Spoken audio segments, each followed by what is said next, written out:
Belum lama ini, pengacara Dipa Andika, Aceng, bilang ayahnya, Arman Andika, tak bisa hadir di hari pernikahannya. Bahkan Dipa sampai marah besar, merasa hari paling bersejarah dalam hidupnya dirusak. Tapi tak disangka, tepat sebelum acara dimulai, kabar datang. Arman Andika akan hadir, bahkan menjadi wali nikahnya sendiri. Dipa bahagia luar biasa. Ia pikir akhirnya ayahnya bangga. Akhirnya keluarganya menyempatkan hadir. Kebanggaan itu terpancar jelas dari wajahnya. Tapi Arman tak datang sendirian. Di sampingnya berjalan seorang wanita berpenampilan anggun, wajahnya tertutup cadar tipis. Istri baru Arman Andika, ibu tiri calon Dipa. Saat pasangan itu melangkah masuk, Davina kebetulan sedang berdiri tak jauh dari sana. Sekilas ia menatap wajah tertutup itu dan tubuhnya membeku.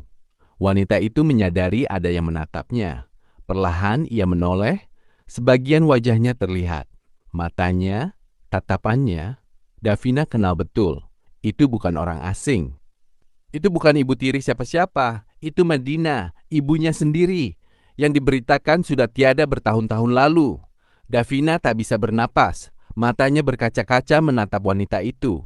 Dan wanita itu, matanya juga berkaca-kaca. Bibirnya bergetar menahan rindu yang entah berapa lama dipendam. Ia mengenali putrinya. Ia mengenali wajah yang dilahirkannya dulu. Tapi mulutnya terkunci rapat. Tak satu kata pun terucap. Hanya air mata yang nyaris jatuh, lalu buru-buru ia menunduk menyembunyikan wajahnya. Kenapa Madina bisa di sana? Kenapa bersama Arman Andika? Dan kenapa semua orang mengira ia sudah mati? Inilah kebenaran yang bikin darah mendidih. Mayang dan Arman Andika, mereka bekerja sama sejak dulu.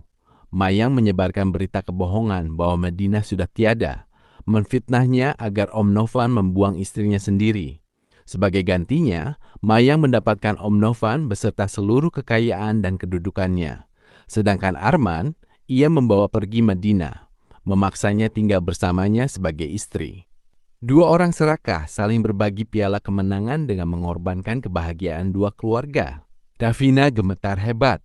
Selama ini ia mengira ibunya berpulang ke rahmatullah.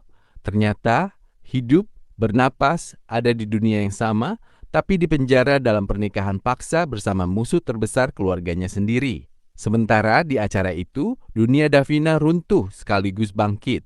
Di tempat lain, Sena sedang memegang senjata pamungkasnya. Ingat Putri, kakak mendiang Yoga Prasetyo yang dulu pernah diselamatkan Sena? Pertemuan yang lama ditunda akhirnya terjadi. Dan di sanalah kebenaran perlahan tumpah ruah. Putri bercerita, Yoga sering curhat padanya. Hidupnya bukan hidup. Tiap hari diancam Dipa. Dipaksa memindahkan uang dari rekening atas nama Melanie ke rekening pribadi Yoga. Lalu diserahkan ke Dipa. Yoga tahu ini korupsi besar. Ia gemetar membayangkan kalau polisi datang. Dan akhirnya, Yoga pergi sebelum sempat bicara. Putri yakin bukan kecelakaan. Ia dibungkam selamanya. Tapi sebelum napas terakhirnya, Yoga menyisakan sesuatu. HP, lamanya, belum dihapus, masih utuh. Di dalamnya, percakapan WhatsApp lengkap. Perintah demi perintah. Tanggal, jam, nama, semua tertulis rapi antara Yoga dan Dipa Andika.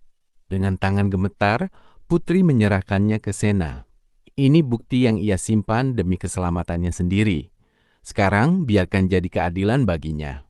Bayangkan sekarang, Davina baru saja tahu ibunya hidup dalam penjaraan selama bertahun-tahun. Sena baru saja memegang bukti tertulis kejahatan yang membunuh saksi kuncinya. Dipa sedang berdiri tegak di pelaminan, merasa paling beruntung di dunia karena ayahnya datang. Medina berdiri diam di samping Arman, matanya tak lepas dari putrinya, tak berani bersuara satu kata pun. Mayang tersenyum puas, tak tahu bahwa menara kebohongannya sedang retak dari dalam. Semua benang kusut itu perlahan saling mendekat. Tinggal satu tarikan lagi, semuanya terurai bersih.